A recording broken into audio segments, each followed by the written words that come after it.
4 airlines or 8 airlines start பண்ணிட்டாங்க. Now what happened? They were running profitably. So government was formed.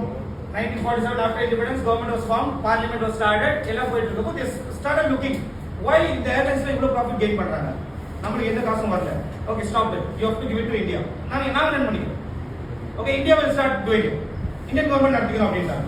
So சொல்ல முடியாது. Government கேக்குறப்ப இல்ல நான் தனியா நடத்த முடியாது. So எல்லா ஏர்லைன்ஸ்ல they wantedly grab these airlines. Tata airline எல்லாரும் வாங்கிட்டு இவங்க அதுக்கு பேர் வச்சிட்டாங்க Indian airlines and air India. Indian airlines எங்க போக எங்க வந்து போட்டுருப்பாரு, ஏர் இந்தியா எங்க போட்டுருக்கு டான்ஸ் ஏர்லைன் வந்து இவங்க எடுத்துட்டாங்க. But later what happened recently, the airlines was suffering a huge loss. Why?